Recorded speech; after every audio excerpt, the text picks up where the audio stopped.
Bonjour à tous, au menu Aston Martin et ses dragons, le concept Chevrolet Envy 2.0, mission caritative pour Land Rover et détails sur le Grand Prix de France de Formule 1.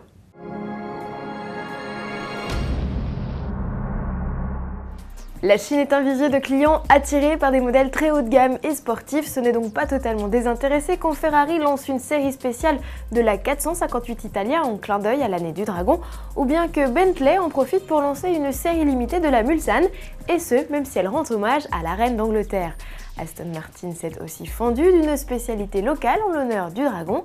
Son programme, Dragon 88, est une finition très exclusive, appliquée à 88 modèles au choix, Virage, DBS volante ou V8 Vantage S.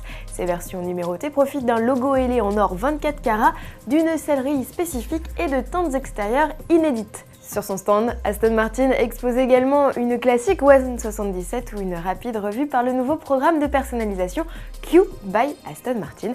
Vous l'aurez compris, si la Chine n'est pas toujours le marché principal de ses constructeurs de luxe, le pays tient une place de choix en termes de vente. Chez Chevrolet, on poursuit les recherches pour désengorger les mégalopoles de demain. La firme présente à Pékin une évolution du Envy, concept présenté en 2010 à Shanghai. Cette version 2.0 se veut mieux adaptée au quotidien. Chevrolet l'a donc enrichi d'une climatisation ainsi que de rangement, des fonctionnalités recherchées par la clientèle.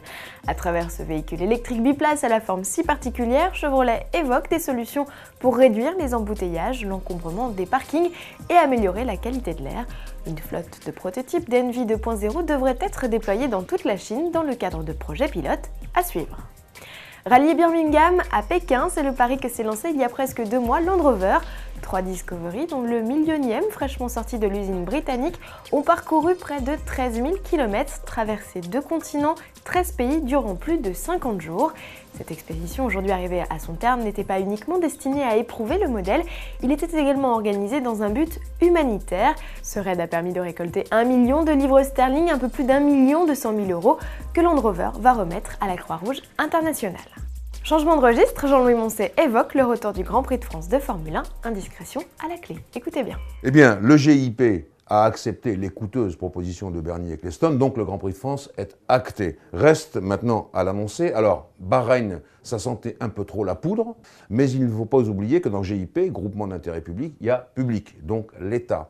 Et Bernie voudrait bien que ce Grand Prix soit annoncé avant le 2e tour de l'élection présidentielle, parce qu'il peut y avoir un changement de politique en France. Par ailleurs, je m'aperçois que Bernie a renoué des liens avec son ex-femme, Slavica, ex-Ecclestone, puisque, à ma connaissance, c'est toujours elle la propriétaire du circuit Paul Ricard où doit se dérouler le Grand Prix de France. Alors, c'est assez amusant. Retrouvez l'intégralité de cet entretien et le débriefing du Grand Prix de Bahreïn sur le blog de Jean-Louis Moncey. À demain.